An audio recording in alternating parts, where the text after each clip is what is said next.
it's time for Movie Friends with your hosts Michelle and Seth. We're talking film without pretension, finding cats that are unexpected. We'll watch a movie, film, or schmovie, and we want you to join our journey. So subscribe and share this podcast, or this might just be the last of the Movie Friends. We're movie friends. We want to be your movie friends. Welcome to Movie Friends. I'm here with my friend Michelle Rubenstein, who over the next hour and a half will play Fight the Power 15 times. And hey, I'm here with my friend Seth Vargas, who is doing the nasty to your ears to the nasty. Oh my goodness. Okay, well.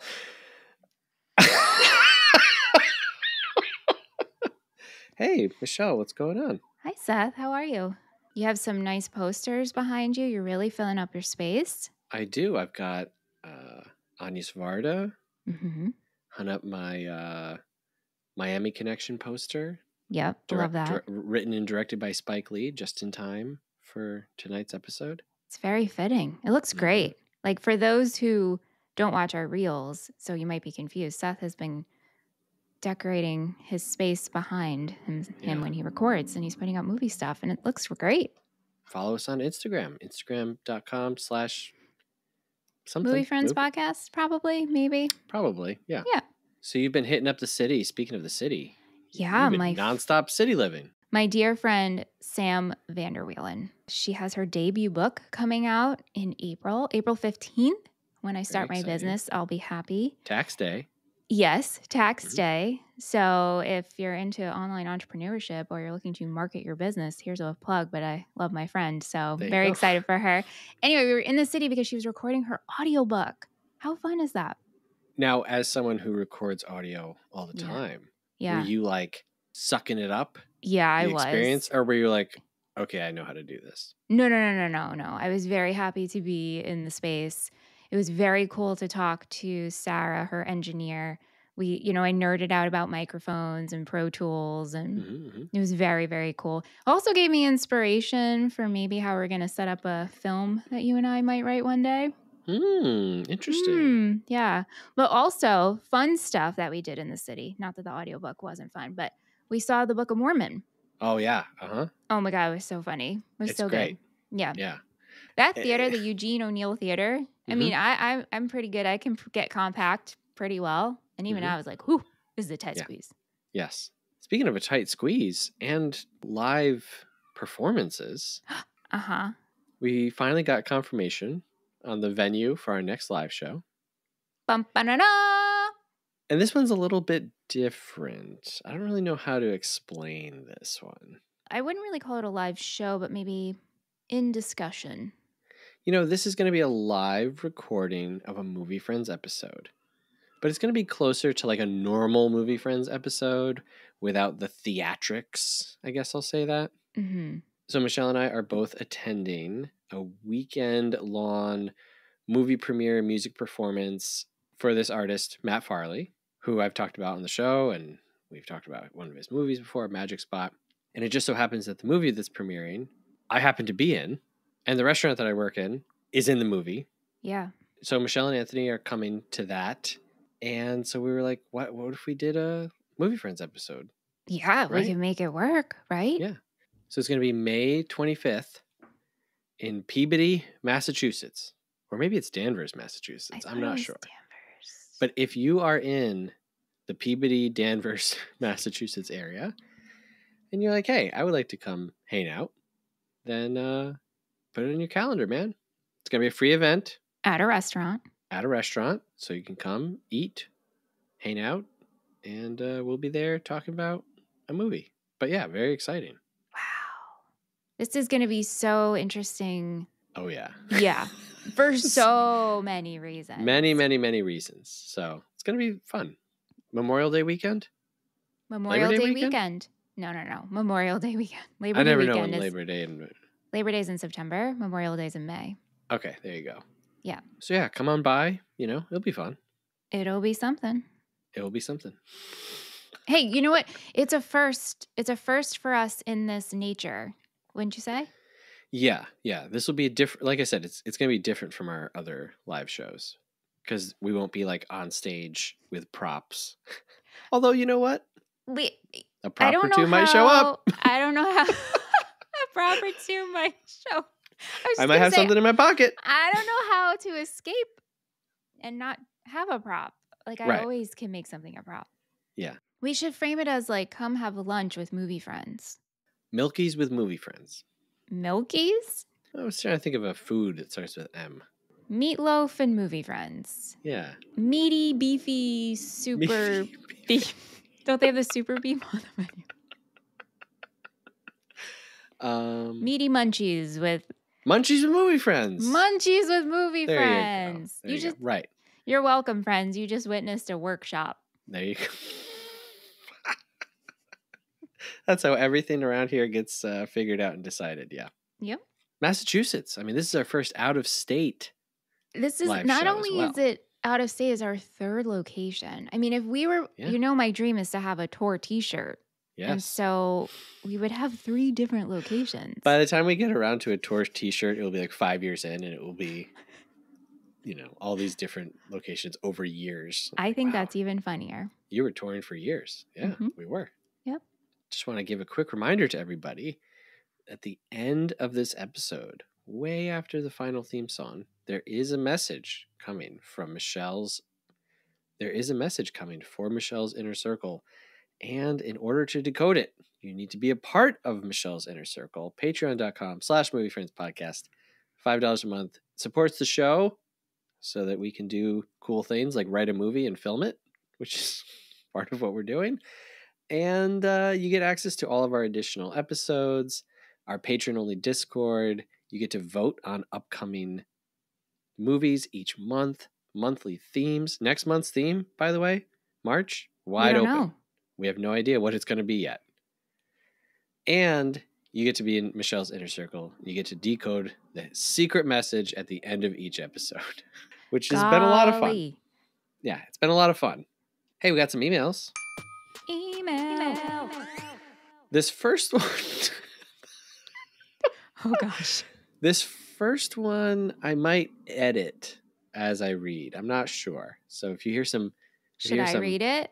Beeps or some awoogas. Please put in awoogas. Okay. All right. So this Awooga. Okay, sorry. I'm just going to clip you saying that, actually. You making that noise. Okay. Subject line is Willy Wonka's Snozberry. Oh, gosh. All right. The message says, had to write in just to let you both know what a snozberry is. I can't remember how I found this out, but Doll had a very twisted sense of humor. So, when they are tasting the snozberry, they are tasting... Awooga. I literally just Googled it again to be sure. Here's a copy and paste of what I read, and then a cry laughing emoji. And this is what they copy and paste. It says, the snozberries taste like snozberries. We laugh because snozberries is obviously a fanciful fictional word, and nobody knows what they really were. Except that Roald Dahl, the book's author, knew exactly what snozberries were. They're Awooga. Snozberries are Awooga. And then they continue to write, hope this enlightened you both, and I'll look forward to the next episode. And this is from our friend in Wales, Michael Lewis. The amount of times I quote that. I don't want to call foul here. I would like for some sources to be cited. You know what I mean? Maybe it's just slang. Was this Google AI giving this answer? Right. Was it the first thing that came up? So, The real kicker is I'm not going to stop saying it. Well, sure. I mean, look. A snozberry can be whatever you want. But snozberries taste like snozberries.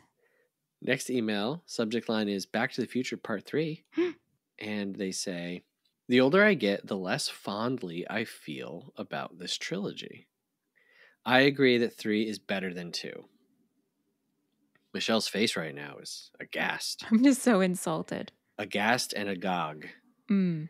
I think the cultural references are what ages this poorly for me. These movies were quote-unquote cool back then. They really did a great job of marketing. And I never knew that it was miniatures. That's impressive. And this is referring to the final chase train thing. P.S. I walked out of a show in Seattle and saw this, and then they attached a photo of the DeLorean and some dock people standing outside. It's pretty cool. PSS, if I ever have the money, I will buy a DeLorean. Still the coolest thing about this franchise. PSSS, Mitch doing Will Smith is a top 10 favorite thing ever on the podcast. And that message is from Ben. Thank you, Ben. I agree with you. If I come into some money that I can just spend, I would love a DeLorean. Hey, if you want to be like Ben and Michael, send us an email, moviefriendspodcast@gmail.com. Let us know what you thought about Snozberries. Snozberries, Do the Right Thing.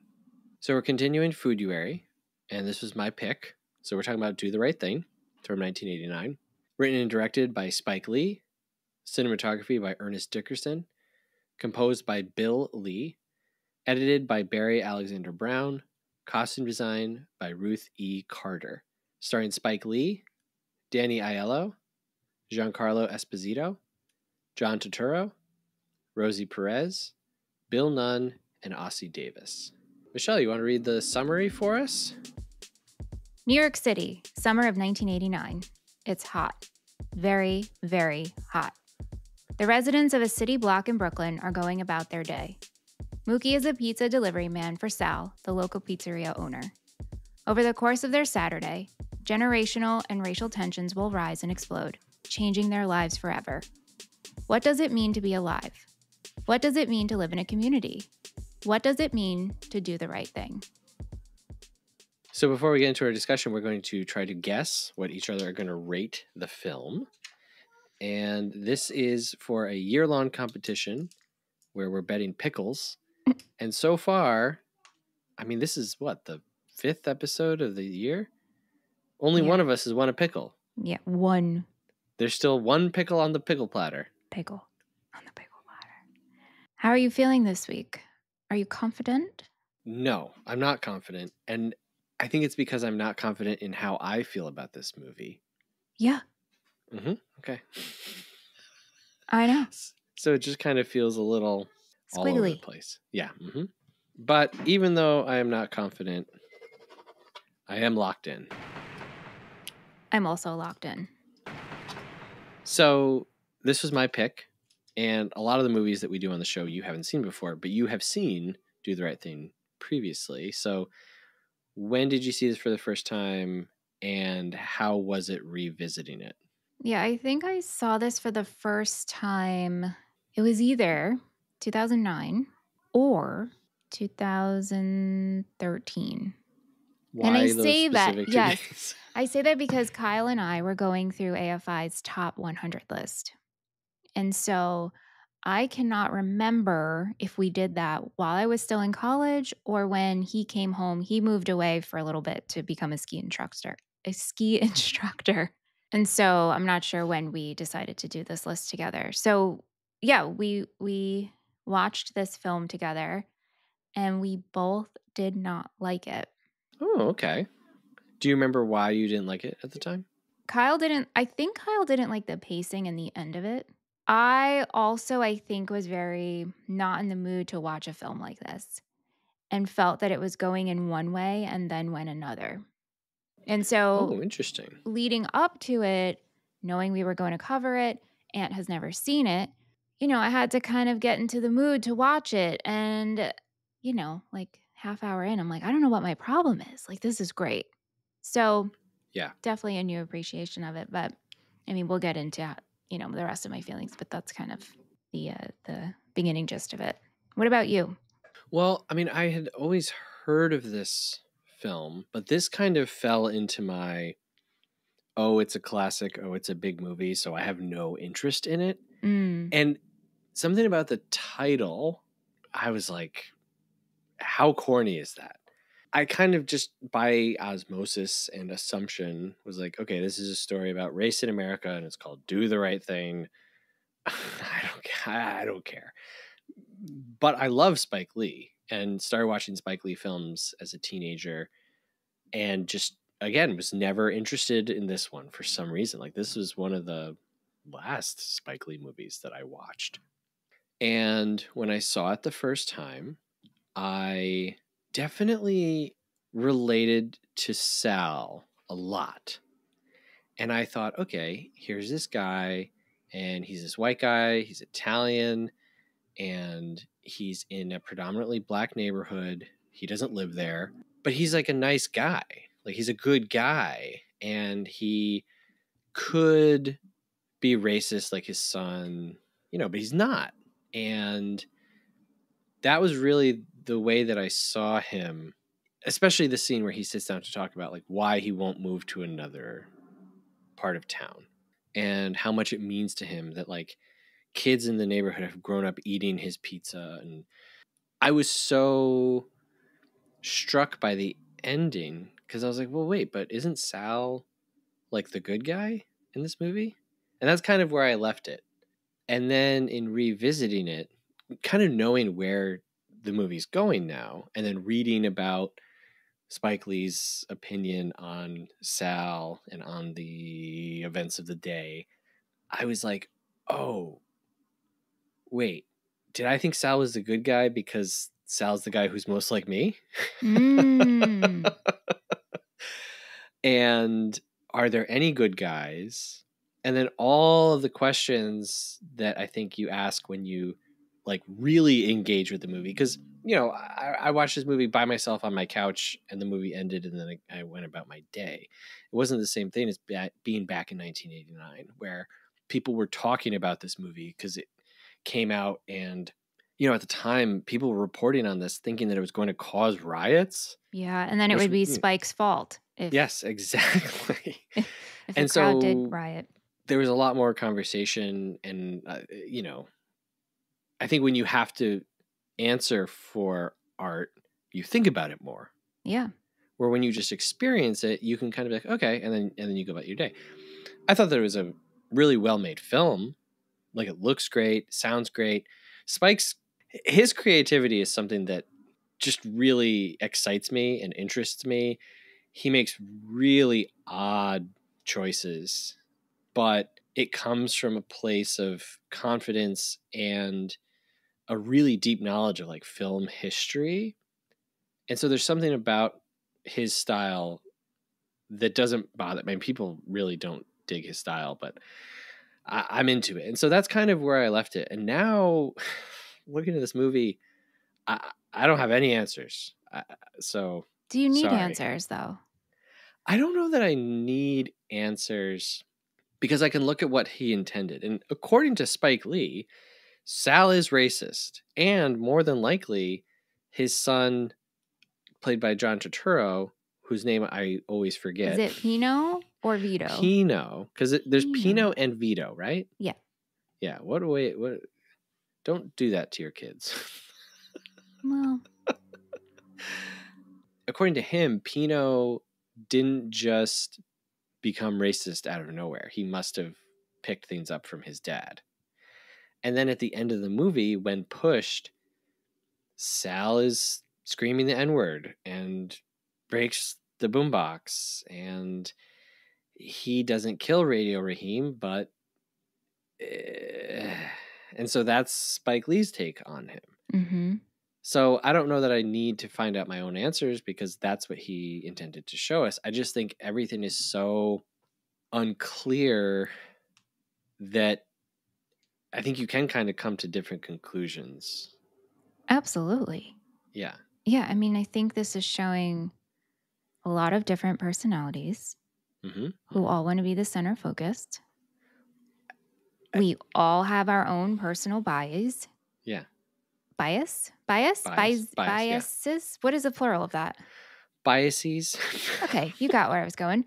And like when we really break it down to a simple form, on a hot day, you can go crazy. And that's another part that I have to keep remembering is that they did intend to communicate the heat practically. Like, they did a lot of practical things to keep reminding you, hey, it's really, really hot And when it's really hot, people do crazy things. And like everybody has someone else to blame. Mm-hmm, mm-hmm. Whether it's right or justified, we all have someone else that we could blame. Mm-hmm. So you kind of like took the breath out of my lungs when you said that before, because one of my first questions for you was, who is the main character of this movie? And I don't mean that in like a give me a definite answer, but like, do you feel that when you watch this? No, I think it's the street in Brooklyn. It's this particular street, the city street. Right. Yeah. And we're just seeing a glimpse of what happens with the people who live there and the shop owners and how the police interact. Yeah. Because the next day, after the riot, so to speak, breaks out, life continues. Mm-hmm. And unfortunately, this is very relevant. It is still so relevant. I found there to be two things at the same time. One, this movie is so incredibly summer of 1989. And I'll get into some of the references that are put into the movie that went way over my head and that might go over the head of people, right? That does firmly place it in the time that it's in. But you saying the street is the character, the street is the thing. While it's firmly Bed-Stuy 1989, these characters, it feels very, very universal in the way that the stage of a play feels very, very like universal. And I can see this like so clearly as a stage play. You know, you need a big stage, but you could have all of the different apartments and businesses. You could have the, you know, Korean grocer and then the Italian pizzeria and then the stoop where they hang out and the fire hydrant. Like you can kind of see it all there. And the movie's not quite frantically changing between different characters and different scenes. And it's not quite vignette style, but I think it's kind of surprising, like when the dust settles, who is left. You know, it's, you know, Mookie and Sal talking with each other, and the roles that each play really like take a back seat, and then Mookie throws the trash can, and then Sal, like, there's the bugging out of the whole thing. But they really just feel like characters, and you could put this in many different time periods. Yeah. And I don't want to make a backdoor for myself to be like, oh, this isn't actually about Black people in Brooklyn in 1989, because it very, very, very much is. But even just some of the names, you know, the mayor, bugging out, Sal's famous pizza, they're not so personal. Like it's more like archetypes of characters. Yeah. I think it's beneficial for us to just say, you know, we're two white people talking about this movie. Yep. And there's going to be a lot of things that I just don't understand or relate to. And then there's going to be things, like I said, when I watched this the first time, I was like, oh, Sal, I get this guy 100%. Now, did you get this guy not only because you're a white man, and I don't mean that to be funny, but because you are pizzeria owner? Yeah, absolutely. I mean, it's very, very, even down to, you know, Sal, when Radio Raheem comes in with the boombox, Sal's like, when you come in here, when you come into Sal's place, there's no music. There's no rap. There's no music. There's no music. There's no music. I play music in our dining room, but when I'm working, I don't want music. It's, you know, a kitchen is very loud. It's very hot. There's a lot of communication that needs to happen for things to run smoothly. And I don't need background noise, you know? Yeah. Little things like that. Yeah, absolutely. I related to. I would love to hear your insight if you have. Bugging Out comes in and would like to see some different images on the wall. It's all Italian Americans hanging. Right. And that's like the big switch in the story.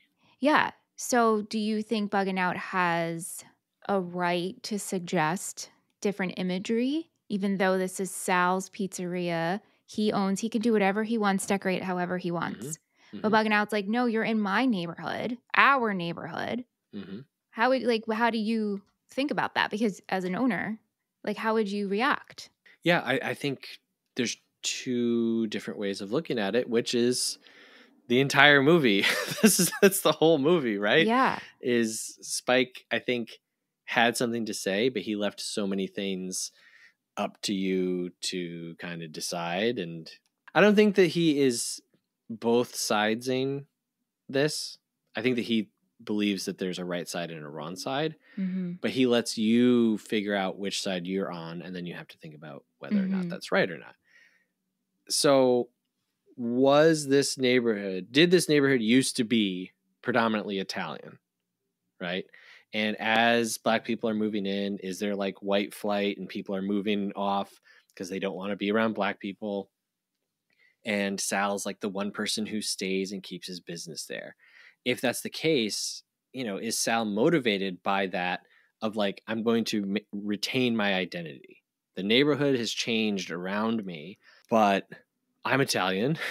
I built this place, and I'm going to put the people on the wall who I identify with, and they're part of my identity. Is that part of what's going on? I also think that most people don't want to be told what to do. I think that's a huge part of this movie, too. But if you invite them to take part in something, that they will say yes. So when Bugging Out, which is one of my favorite character names just ever, and Giancarlo Esposito is like so funny in this, but he's not just like a goofy guy. Like, he's really acting through this character.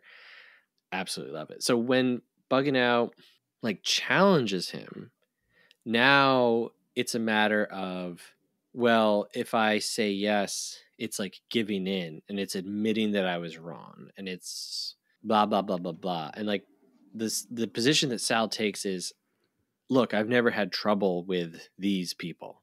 Right. So why are you bothering me now? Also, It's the hottest day of the year, and I'm making pizzas. Please leave me alone. Right. Yeah, and it's all the way you frame what you're trying to get at.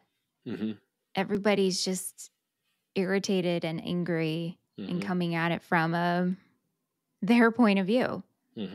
I think for Sal, in his mind, he's like, look, I'm doing the best that I can. I'm not racist, and you're framing me as racist now. And so, no, I'm not going to do that. Go open up your own pizzeria and you can do whatever.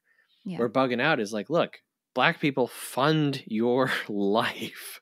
We are your only patrons. And if you're part of this community and your pizzeria is part of this community, then it's not just you. And you can't just retain your identity. And you can't be this pillar of something that's different, because now you're saying that you're not like us. So are you in this community or are you not? Right. Blah, blah, blah.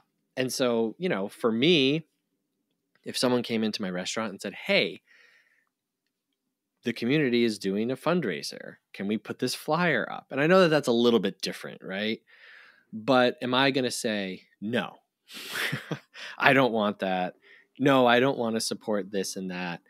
And you can't make me. Yeah. You're telling me what to do. So I think that Sal is wrong. He should have stopped and been like, sure, yeah. Or even stop to think about it. Like, we feel we're evolving, but we're not in thought, because we are convinced to ourselves that we are not racist. Yeah. And I feed these people, right? So that his thought. So I don't need to change. I don't need to even open up that conversation. I'm set in my ways. Right. Yeah, and that's something that a lot of people, myself included, Yeah, absolutely. You kind of decide an issue in your heart when you're a teenager or a young person, and you say, I don't hate Black people. And that's it. And then the door closes. And then when someone comes to you and says, okay, well, let's talk about this more, you're like, no, I've done that. Right. What do you mean you're going to tell me how I am. You're going to tell me how I feel. But this is a decided issue already. And now you're just trying to cause trouble. And that's like Sal's whole thing. And I think that, his son, Vino, what is it? Vito? I think it's Vito. It's Pino. Pino is John Turturro. Yep. Pino feels not safe there. Pino feels annoyed there. And Sal feels like it's status quo. I don't bother them and they don't bother me. And we can all get along as long as no one upsets the apple cart, kind of a thing. And here comes bugging out. Again, that's why I was saying why this reminds me of like this, the eternal stage, right? Of the play and the characters. The dude's name is literally bugging out. Yeah. And he's the one who starts turning. And at this point in the movie, I think that you don't know what's going to cause the conflict of the story, because we're just bouncing around from different person to different person to different story to different story. And you don't know who the main character is. And so is this just going to kind of not come to nothing, but is this just going to resolve? Right. You're just living a day in the life of this community. Oh, you know what you're seeing here? What? Are you ready for a great story joke that I think Spike Lee is smart enough to know that he did? This is a slice of life movie. I know all that waiting wasn't worth the buildup, but... Bravo. Mm-hmm.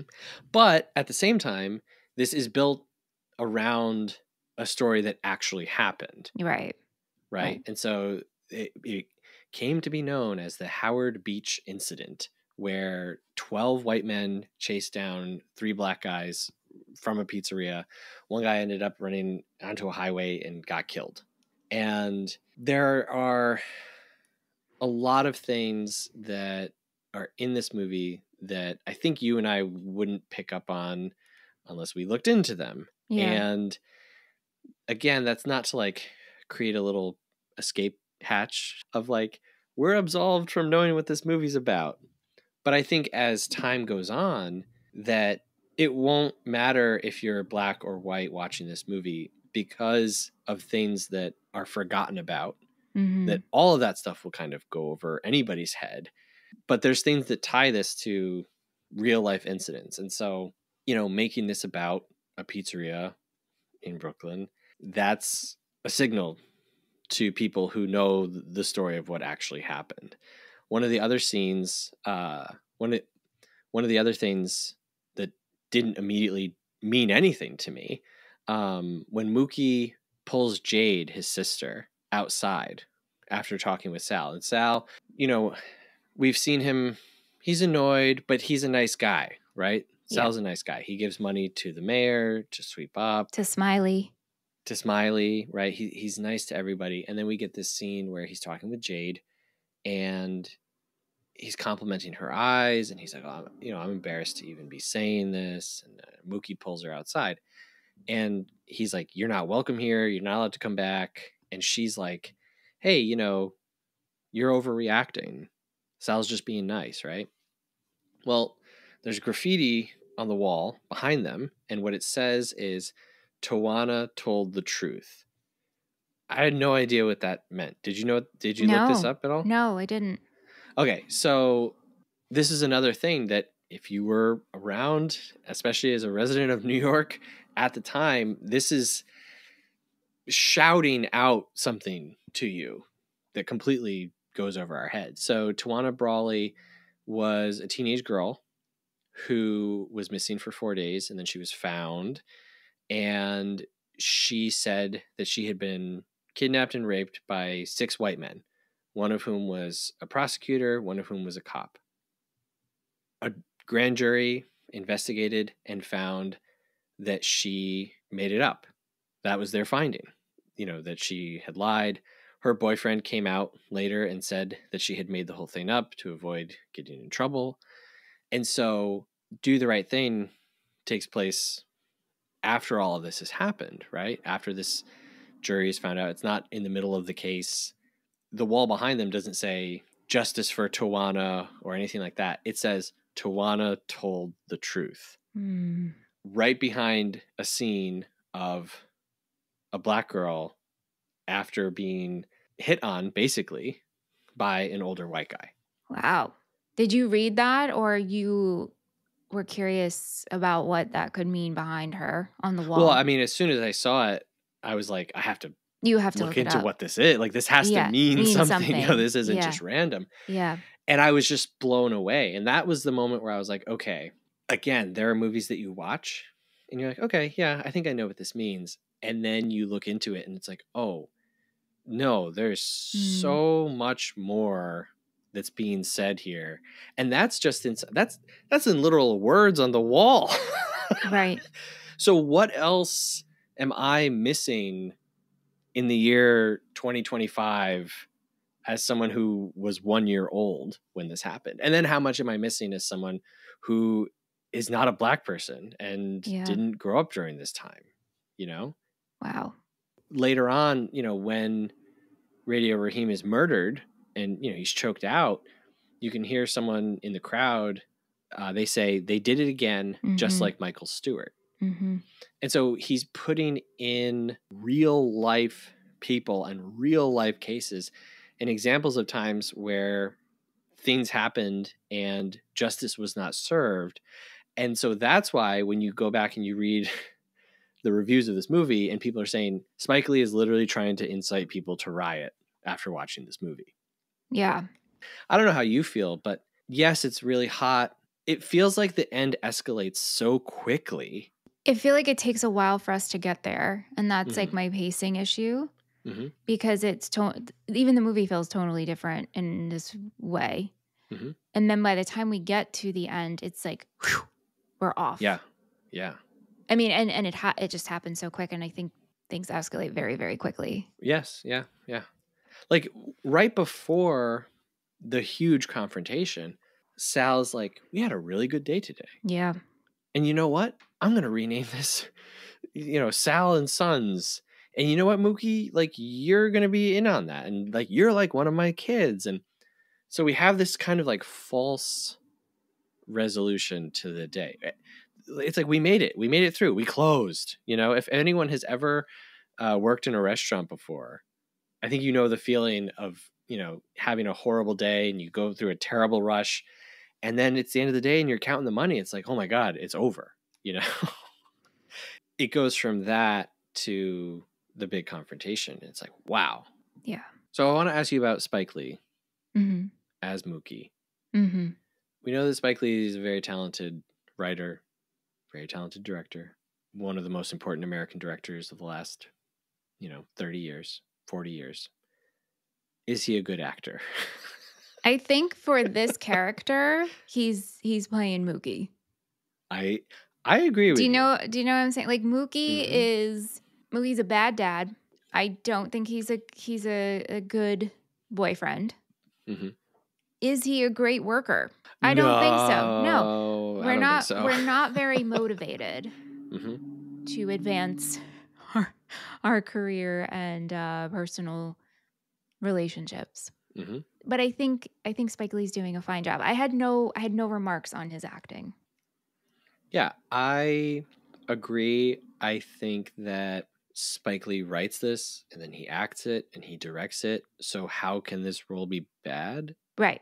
You know, like it is, there is no one to blame and there is nowhere to go beyond what that is. And so that's all that the character is. Right.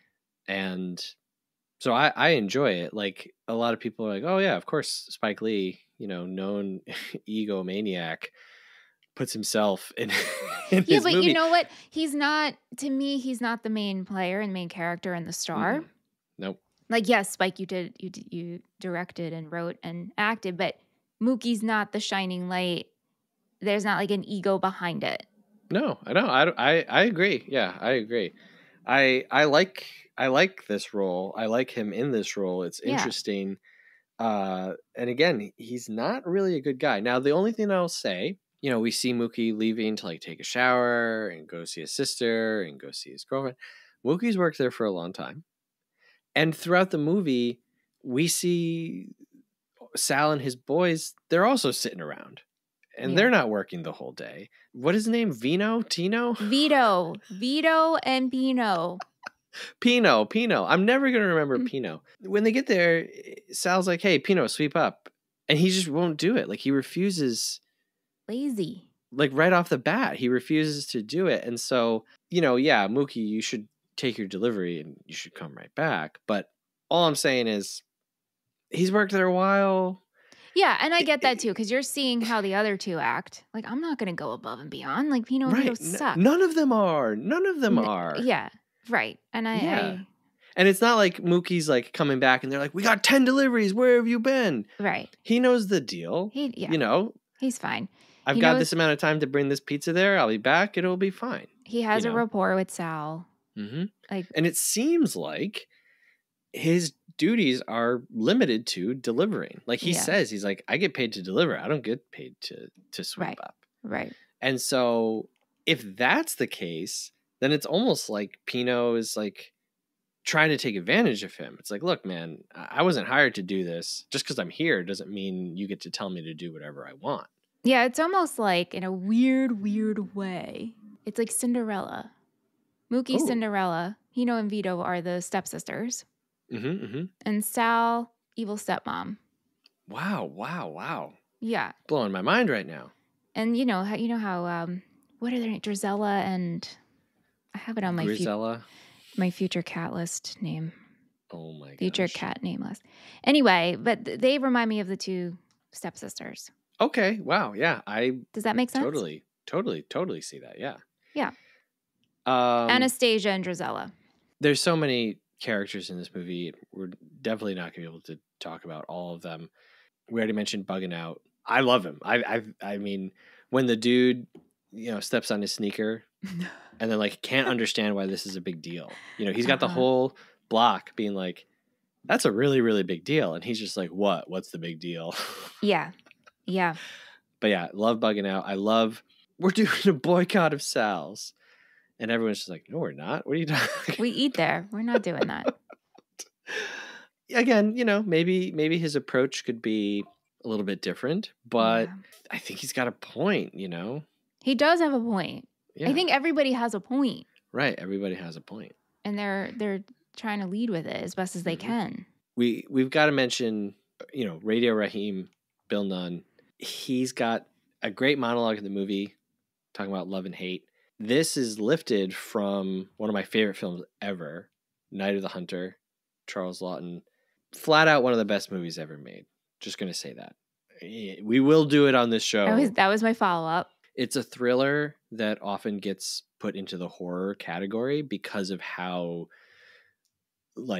just horrifying it is. Robert Mitchum plays a preacher who he's like a con man, and he has love and hate tattooed on his knuckles.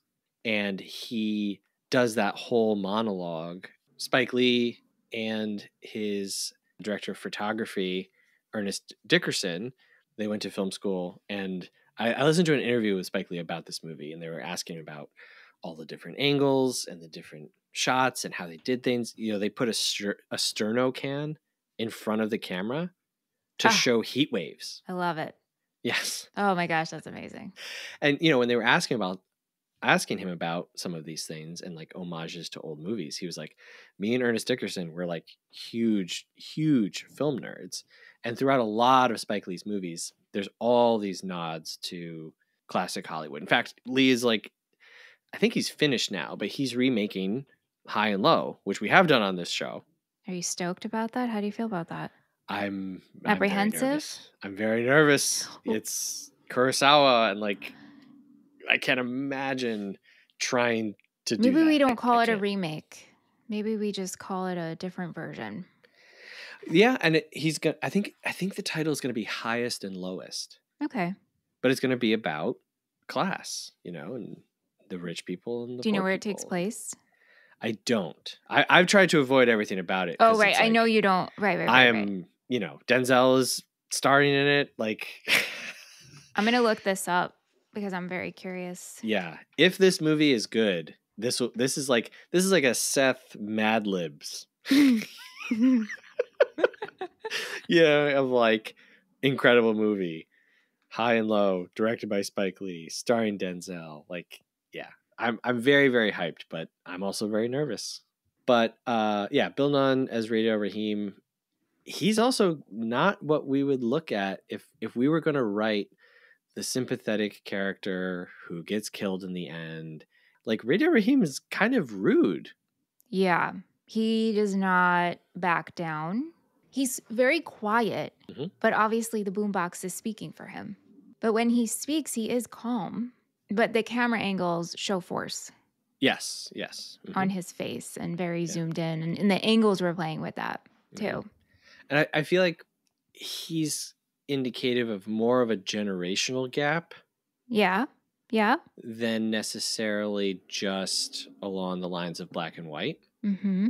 Nowadays, instead of a boombox, it would be like headphones, right? Mm-hmm. Like I would say, okay, hey, you're going in for a job interview. You can't wear your headphones. Or take your AirPods out. Or where I've literally interviewed people who had an AirPod in. Wow. Mm-hmm. Maybe they were getting answers in their ear. Maybe, yeah. Like Cyrano, someone's... a very hireable person is around the corner telling them what to say. Yep. Also, we got to mention Rosie Perez as Tina. Her first film, right? Her first film. Yep. How did you feel about the opening credits? Wow. It sets you up for, to me, like a very energetic, this is not going to be a sleeper. It's setting like a tone and a mood. I wonder what it was like to film that, though. Well, miserable. Apparently they filmed for 8 hours. Oh my goodness. She threw out her elbow and her knee because she's dancing like so I know. She's like, right. It's very passionate dancing and thrusting. Yes. She did not have a great time doing this. She said that the reason that you don't see her face during the scene where she's topless is because she was crying. Oh my God. She was she said that she didn't mind doing the nudity, but that she was very conflicted about like doing it and knowing that like her family would see the movie. And so it just sounds like the type of movie environment that doesn't exist anymore, where people are, I shouldn't say it exists anymore, but it's purported to not exist anymore. Right. Did we have I'm assuming no intimacy coordinator. No. Or just the idea of a body double. Yeah. But I love her in this. I think that she gives a really good performance. Those opening credits are awesome. And it's so weird. Like, Spike Lee is so weird. It doesn't fit the movie, right? It does, but it doesn't. Because you would think we're going to see kind of establish what we're getting at. But it's only her very passionately dancing. Yeah. And I mean, the music starts out as like a softer, and then cuts into Public Enemy, Fight the Power, which... I love. This song was on like every mix CD I ever made as a teenager. Yeah. Never knew that it was written for this movie. So Rosie Perez, my introduction to Rosie Perez as a kid was when she was in It Could Happen to You at Nicolas Cage in 1994. I was obsessed with this movie. Every day I'm learning. We need to cover this somehow. All new things. Well, Nicolas Cage month might need Can we have a cagey month? Absolutely. I mean, who doesn't love the Cage, you know? Yeah. And hey, Danny Aiello and Nick Cage played brothers in Moonstruck. That's right. Yep. Full circle. There you go. But yeah, I love Rosie Perez in this. Mookie, like you said, he kind of sucks. Like, he's got a kid and he's not coming around for days and days. They live on the block that he works at. I know. I don't understand this, right? Because he's living with his sister. Why aren't you seeing your kid and your girlfriend more? She's always like, every time he leaves, she's like, I'm never going to see you again. Yeah. It's odd. Not great. Yeah, not good. Come on, Mook. Do the right thing. Yeah. We get a trio of gentlemen. I love all their scenes. They're just chilling out on the sidewalk. And one of our favorite guys, Robin Harris. Sweet Dick Willie.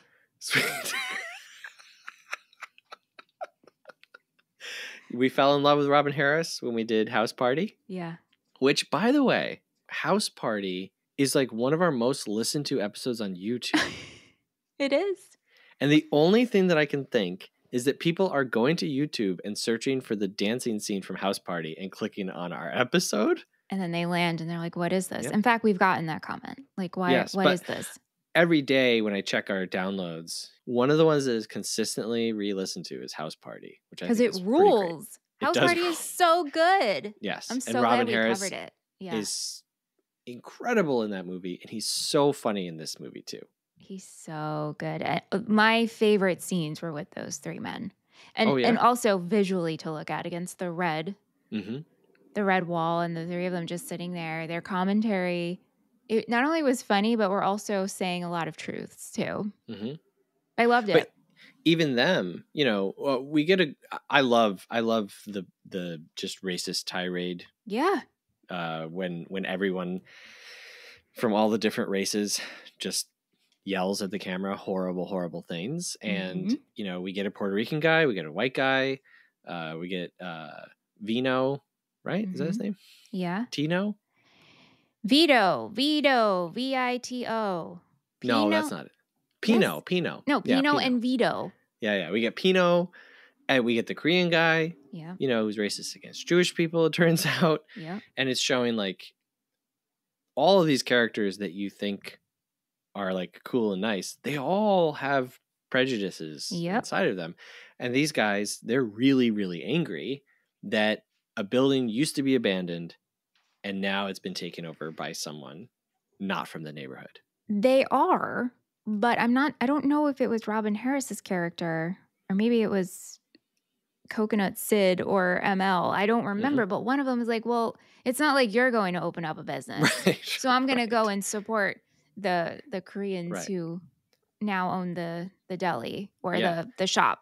Yeah. And then later on, when everything's happening with Sal's, they go and they're like, all right, let's just clean house and let's go burn their place down too. Yeah. And it's like, oh my gosh, like this movie is so good about like making you just love these characters. Like I love all of these characters except for Pino or whatever his name is.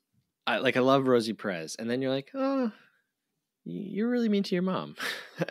And then I like Mookie. And then it's like, maybe you should be nicer to your kids. Well, I think it's okay to like a flawed character. What'd you say? It's okay to like flawed characters. Makes them relatable. Absolutely, yeah. But he's like going out of his way to be like, no one is one thing and no one is perfect. And yeah. But yeah, Robin Harris, love seeing him. He passed away, I think, the next year after this came out. It's like, oh, God. We rated him as the best dad we covered in a movie. I think so. And I think maybe he still has that title. Might still have that title. Yeah. Roy Scheider in Jaws, you know, he's a good dad. Well, he let his kids in the water. Yeah, no. So yeah, it's still Robin Harris. Still Robin Harris and House Party. Yes, awesome. We get the mayor, Ossie Davis. I love the scenes between him and Mother Sister and the way those were shot. Mother Sister's always looking down. The mayor's always looking up. It's great. Yeah, I love Ruby Dee as Mother Sister. And again, it's this kind of name that's more a character type than a specific person. And how the day goes and then kind of draws them together by the next morning. Yeah. So Smiley opens up the movie and he's a character. He was described as having a stutter, but it seems like there's some type of developmental disability. Yeah. He's selling photos of Martin Luther King Jr. with Malcolm X. He's this character who like has this very high moral compass, but can't communicate to people. And everyone is always just like shutting him down because they've heard it before. Yeah. And so it's like, he's this voice of reason, this voice of the past, this voice of like direction. And everyone's just like, oh my God, it's Smiley.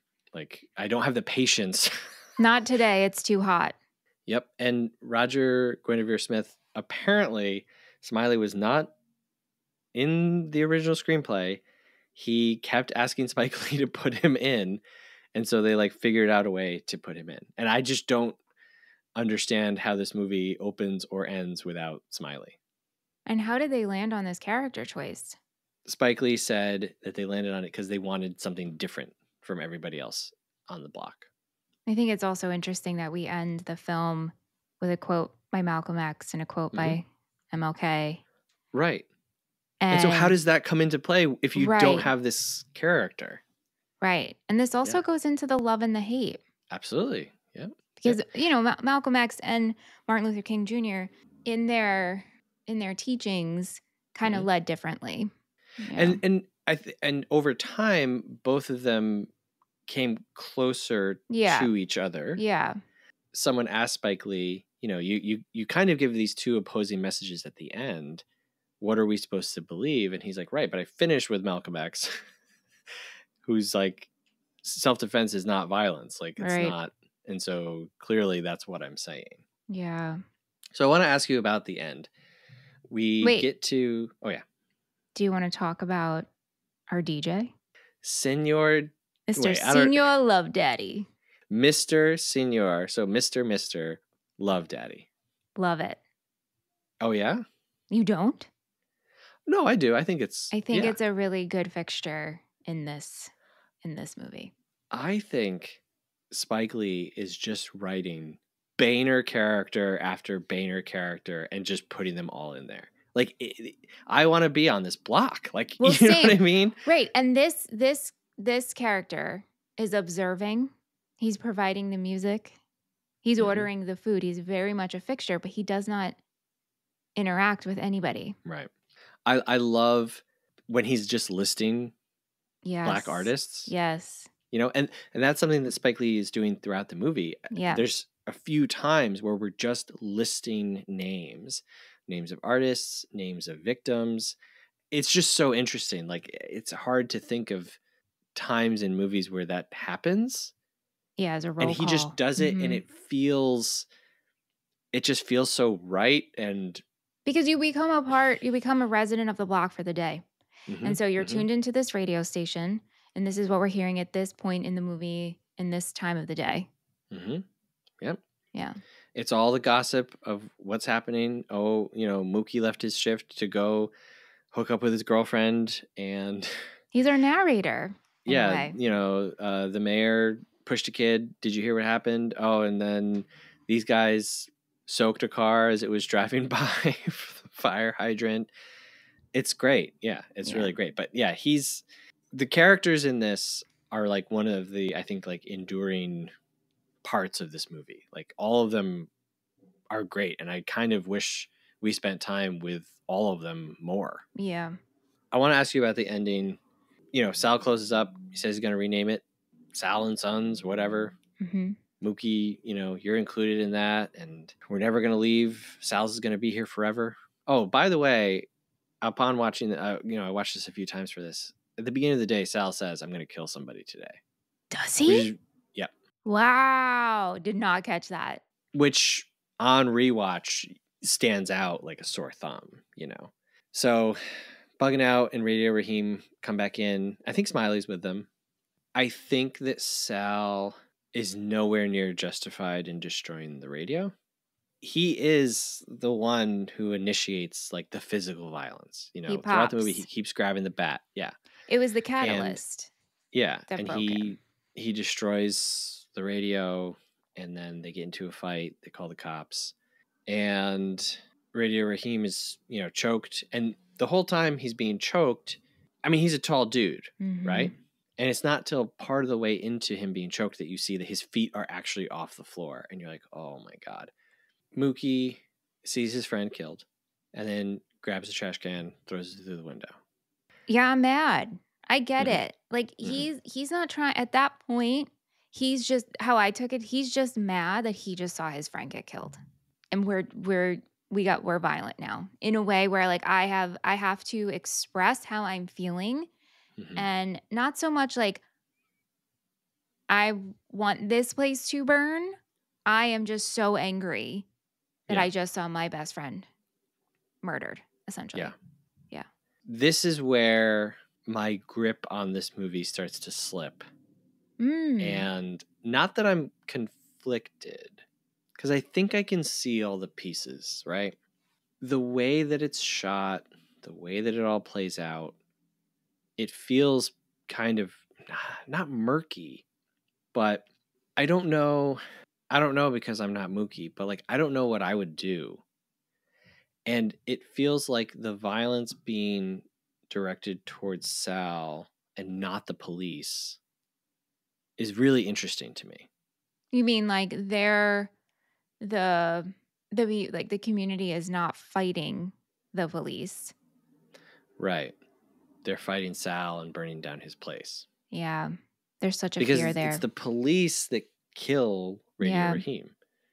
It's not Sal. Sal starts the whole thing and I think escalates the whole thing. You know, I don't think bugging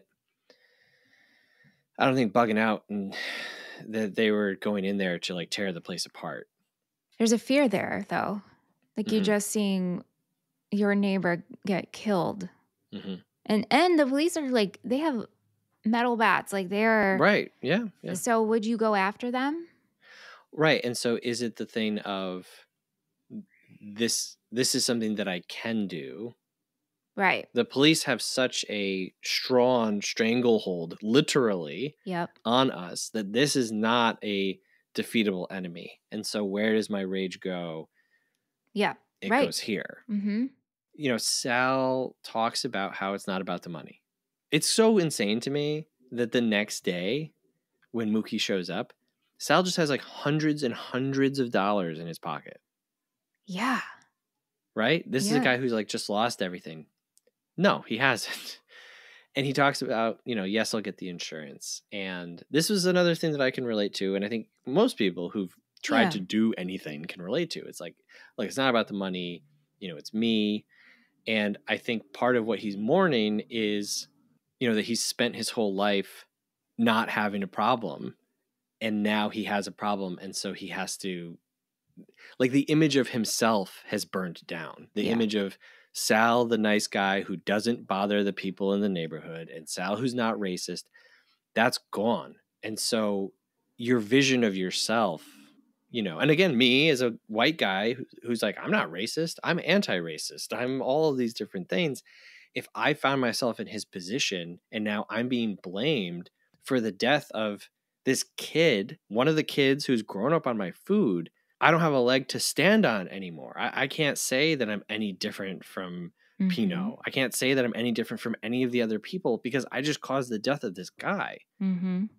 So I agree. And I listened to a few interviews with Spike Lee about this, and he maintains, he's like, Mookie threw the trash can because he was very, very mad because his friend was just murdered. Yeah. Yeah. Yeah. And people, you know, people take it different ways. And I think it's a good thing to think about, is property damage worse than killing somebody? And this is a discussion that comes up a lot in our country. Mm-hmm. You know, someone will get killed and people will take out their frustration on businesses and buildings. And that is framed as worse. Right.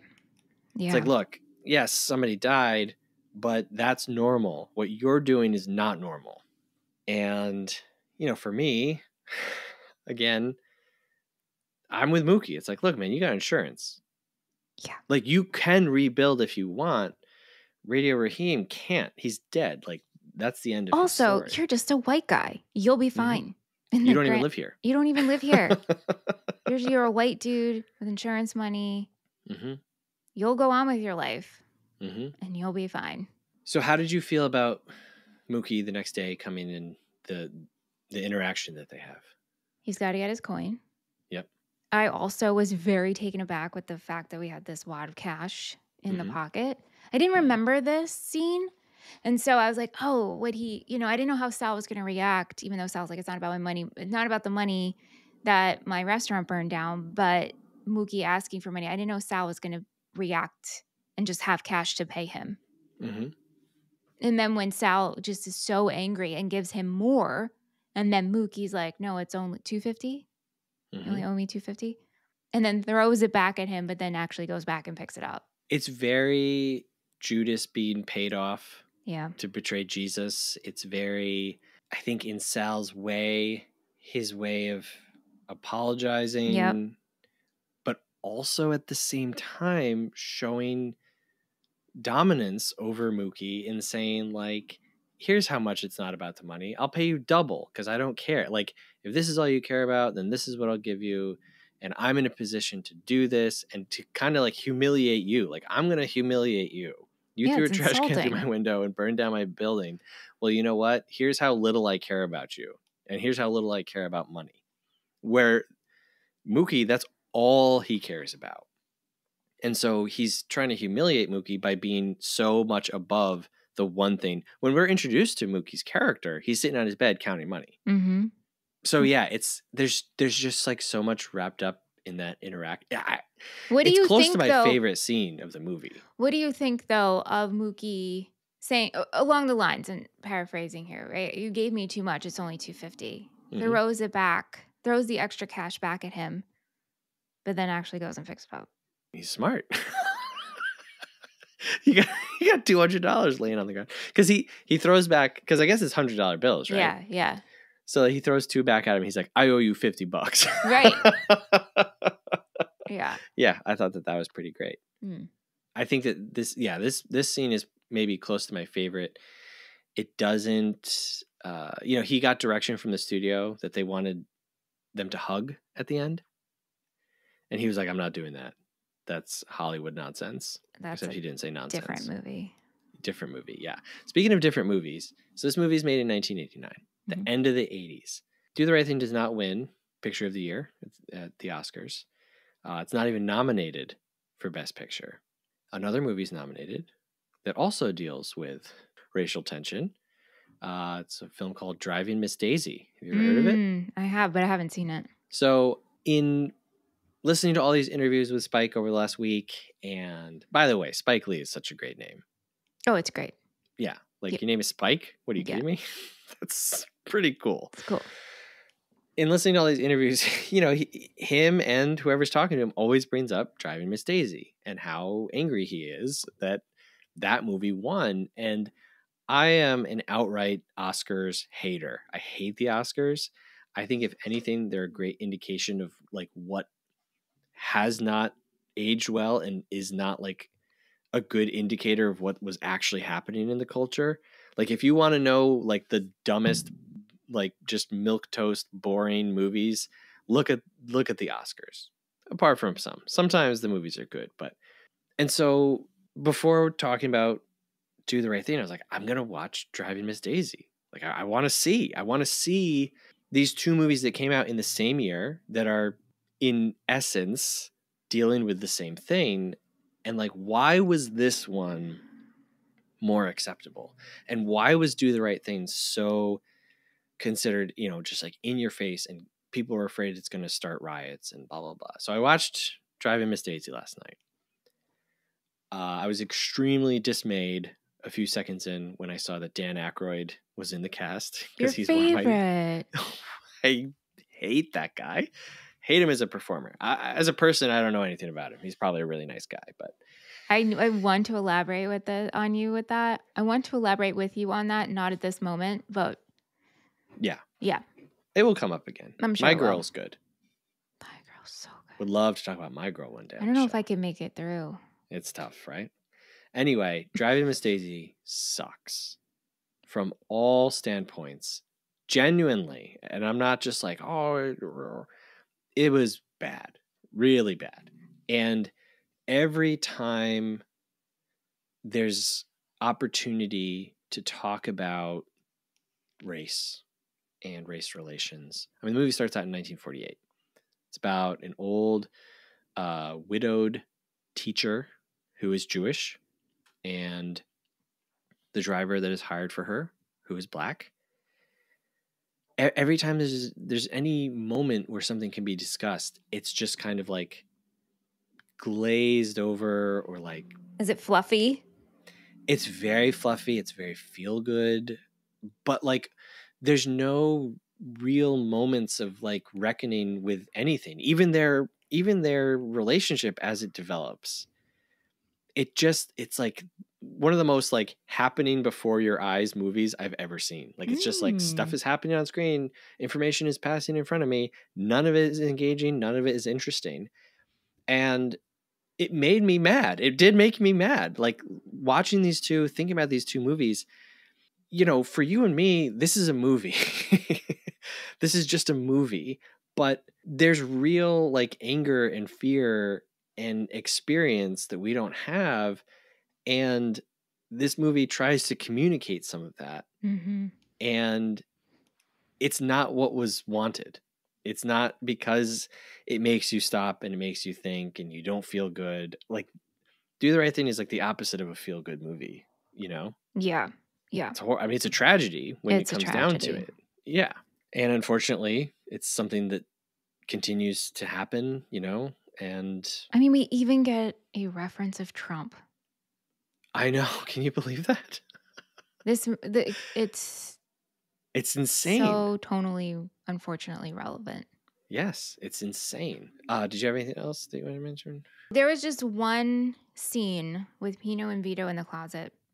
Yeah. And Hino is trying to convince Vito that you can't trust Mookie. Right. The way that was shot, they have an overhead light and it's rocking back and forth, so it's creating shadows. It made me so nauseous I couldn't watch it. Ooh, interesting. Yeah. And I love everything we're doing in this movie. Yeah.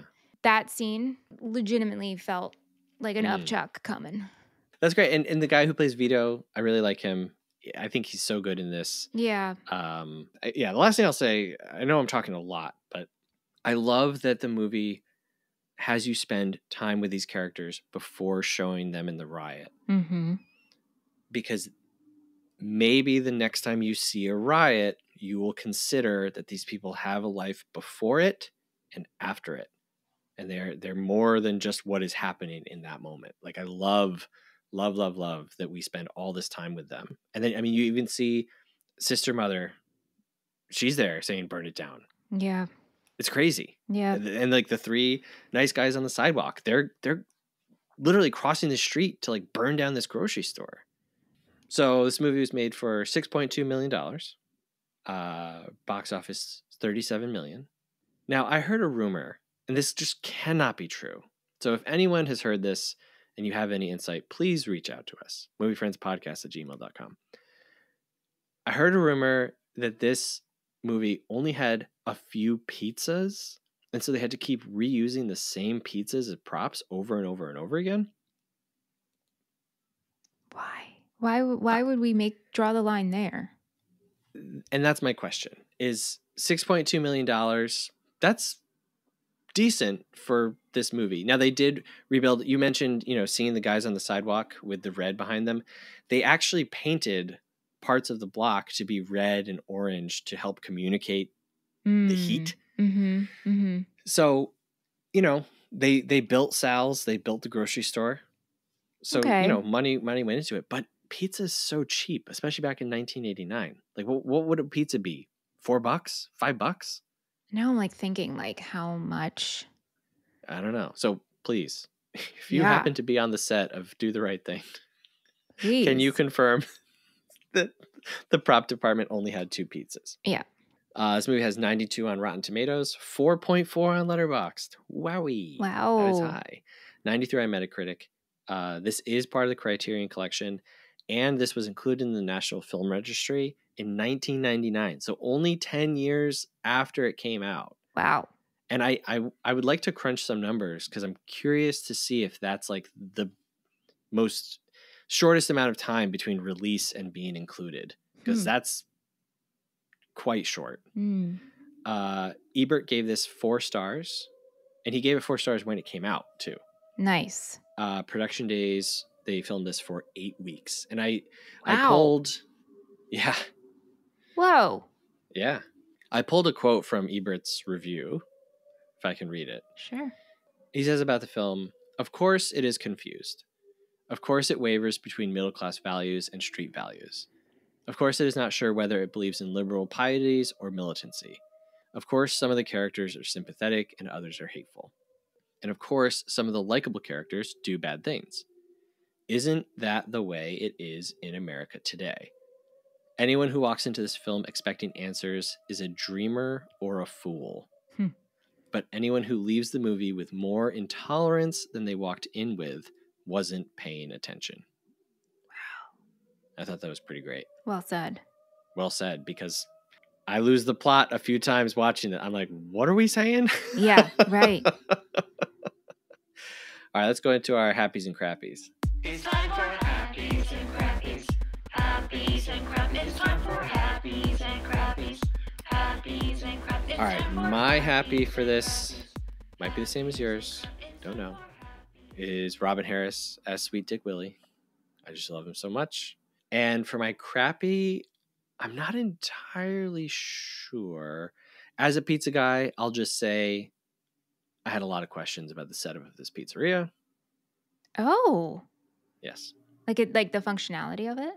The functionality of it. At one point, Danny Aiello was pressing on a dough for like 10 times as long as he should be.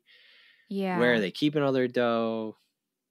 I had just some functional questions. So I would like slightly better pizzeria representation in this film.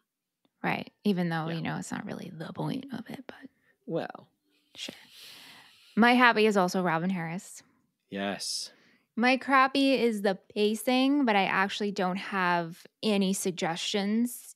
It's just something where I feel like we could have, even though, like, you said it perfectly, where we love to see these characters before the riot breaks out.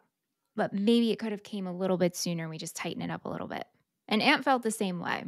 I would like to see more aftermath the next day. Yeah, maybe that's it. Like it's, and hey, listen, this is the point of it, I think. But from a viewer who's just watching a movie, tighten up the pacing somehow. Sure.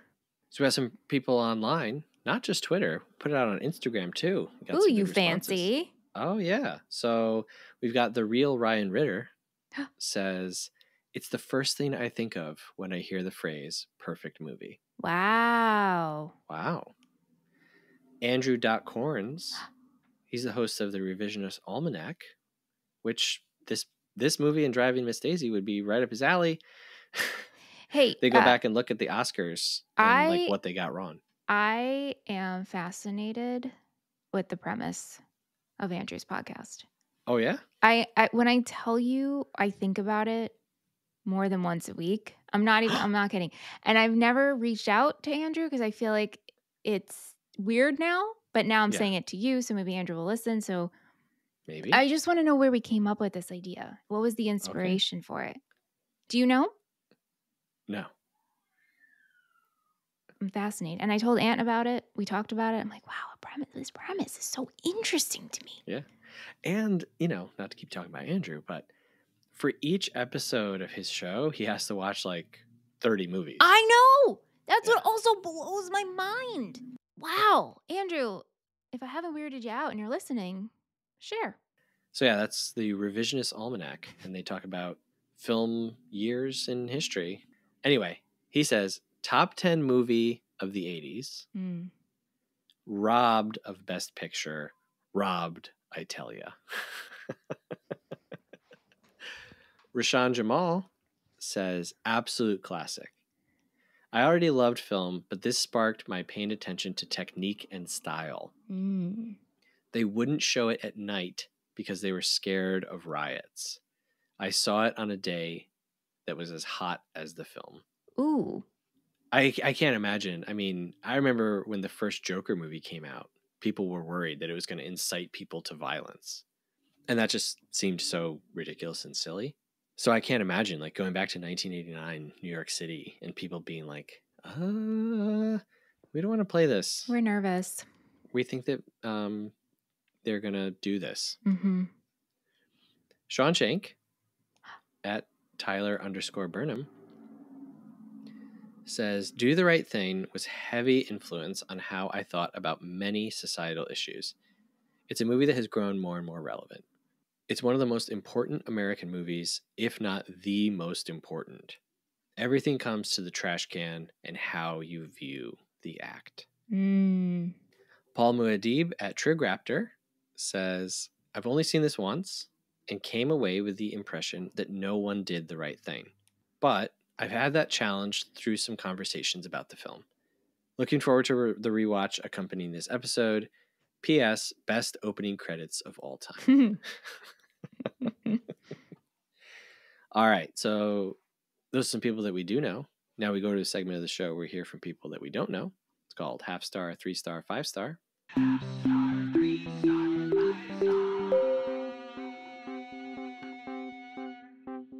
All right, these are reviews from letterboxd.com. We start out with a half-star review, which is the lowest rating that you can give a film. And we go all the way up to a 5-star rating, which is the highest rating that you can give a film. And for the half-star, I don't know what I could do for a voice for this one. Can you do a New York Italian? Hey, yo. Yeah, I'll just do, me in 1989. How about that? Well, that would be Goo Goo Gaga, but all right. Oh, I get it. I was born in 88. Yeah, no, I got it. Yeah. All right, here's the half-star review. It's impossible to not become racist after watching this movie. Worst anti-hate movie I've ever seen. If it wasn't a black director, I would have guessed it was an anti-black movie to make black people look bad.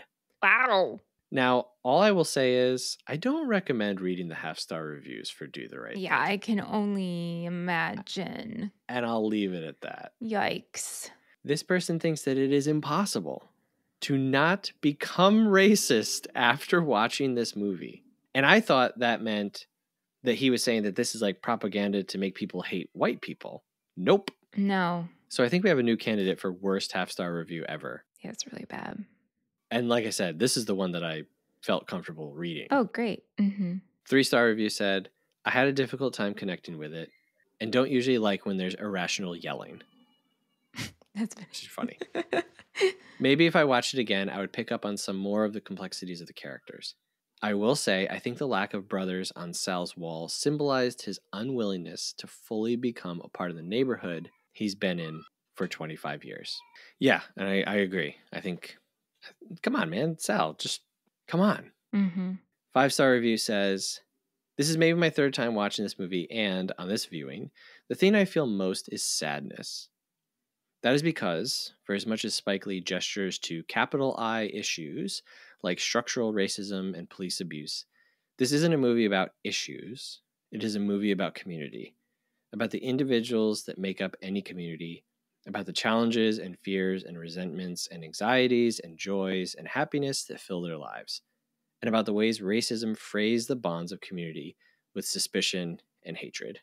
The bright colors and hyper-stylization cannot hide the fact that Do the Right Thing is a profoundly sad film, one attuned to how we can't avoid the burden of our history and how the pain of that history shapes our relationship with ourselves, as well as those we have with each other. My people, what can I say? Say what I can. I saw it but didn't believe it. I didn't believe what I saw. Are we going to live together? Together, are we going to live? That's a good one that you pulled. So we rate a movie as a schmovie, movie, or a film. We rate it 1 through 5 stars and give our final recommendations. I have still been the only one to guess right. So you go first. I'll still go first. Yeah. So what did you guess? For you, I wrote down a 4-star film. Oh my gosh, you did it. Wow. Well, we'll see if I'll get a pickle. Well, you do get one now. Oh, right. We're not like tossing back and forth the same pickle, right? Right. Yeah. It's cumulative. Cumulative. All right. Michelle has won her first pickle of the year. So yes, indeed. Yes. 4-star film. I think this film is great. I think it's a really good film to watch and then discuss with people. Yeah. I appreciate this film so much more just digging into it rather than watching it and kind of leaving it as it is and then talking about it with you. I love the ambiguity. I love showing things that are uncomfy and feeling really uncomfortable. And yeah, I do recommend it. If you haven't seen it, you have to see this movie, I think. And if you don't like it, revisit it later on. Maybe you'll feel differently about it. So for you, okay. Yeah. So for you, I wrote down 4-star film. You get a pickle! Wow. Yes. Yeah, I wasn't sure for you, so that's why I was like, I'm just going to write down my rating for Seth. I am so glad that I revisited this and gave it time and watched it with someone who also was into having a conversation about it instead of treating it as a film to check off a checklist and something you feel you have to watch and not necessarily something you want to watch. Right. That being said, I'm definitely recommending this, but would explain that this isn't a feel-good movie. And I think you should watch this with a group of people and have a discussion about it, but everybody should want to go in with that as the goal. Yeah. I wouldn't just recommend this as like, hey, you're looking for something to watch? Saturday night film. Yeah, I can't imagine, as we say, putting this on. Yeah. All right, so going over to our pickle tally. I have won 2, and Michelle has won 1. Look at that. And we both dill pickles, huh? We increased the pickle count by, I don't know what percent, but... No, I don't do percents. A lot. So does this movie pass the Seth Shell test? The Seth Shell test is, this movie must contain something tangible that is impressive, whether choreography, production design, or a practical effect, and it must have a runtime that is justified by its content. For me, I'm going to say yes on both counts. Honestly, before I rewatched this, if you asked me how long Do the Right Thing was, I would have said, I don't know, 2 hours and 45 minutes. I was shocked to find out that it's only 2 hours. But for me, it flew by both times I rewatched it. And yeah, I mean, the cinematography is great. The production design is great. The costumes are awesome. Like I said, I want to be on this block. Like I want to be here. Yeah, I'm torn. Mm-hmm. Because while I agree with the production design, the cinematography, and the runtime, I don't know. Like I keep saying, the pacing for me. But I can be swayed. You can be swayed? Yeah. I don't want to sway you. I think this whole show is about me trying to not sway you. Yeah, I guess so. And letting your opinion stand as it is, you know? Yeah. Yeah. Hey, if we've swayed you, we'd love it if you would give us a rating and review wherever you're listening. Also, we'd love it if you send us an email, moviefriendspodcast@gmail.com. Please let us know what you think about Do the Right Thing. Let us know if you agree with us or what we got wrong. Please, hey, we're open, man. You can also support the show, patreon.com/moviefriendspodcast. $5 a month gets you access to all of our additional episodes, our patron-only Discord. You get to vote on upcoming movies and monthly themes, and you get access to decode the messages for Michelle's Inner Circle. Hey, that's a whole lot, man. Come on. It's a great deal. Speaking of a great deal, Michelle, next week, Food-uary. It's my pick, isn't it? What are we doing? We're doing Ratatouille. Whoa. But yes, we're going to cover Ratatouille from 2007, 111 minutes, streaming on Disney Plus. I really do enjoy this movie. I owned it on DVD. Yeah, have you seen it? I know you're not an animation person, so... Oh, I'm an animation person. I'm not a Disney person. You're not a Disney person. I'm sorry. Yes. Excuse me. Yes. So yeah, I have seen it, and this, I think, will be the most food-centric. I think so, too. Food-uary ones, yes. Yeah. I mean, it's a lot of food. We're taking place in a kitchen. All right, yeah. I'm excited because I've never really dove into it, kind of like with this movie. Yeah, I mean, to be honest, me neither. I mean, there's a lot of films that I haven't dove into until we do it on the show. So right. I'm excited to lead for Ratatouille. All right. Well, thanks, Michelle. Thank you, Seth. I enjoyed this conversation. Yeah, I'm glad I revisited this. And I'm glad for you that after January and what we covered that month, that we got to do a Spike Lee movie for you. Oh my gosh. I know it's been brewing for a long time. Oh yeah. And spoiler alert for our Patreon series, One Director at a Time, we're currently going through the films of Quentin Tarantino. 99% sure Spike Lee is next. Nice. That's how much I love him and want to talk about his movies. Mm-hmm. So yeah. All right. Well, yeah. Thanks, Michelle. Thanks, Seth. Thank you guys for listening. And remember, folks, always do the right thing. That's it. That's it. All right. Thank you very much for listening. Till next time, have a good one. Movie Friends is produced by Seth Vargas and Michelle Rubenstein. Theme music by Jean Marie Vargas. Visit us at our website, moviefriendspodcast.com, and please subscribe and rate our show wherever you are listening. You can support Movie Friends at patreon.com/moviefriendspodcast. Thanks for listening.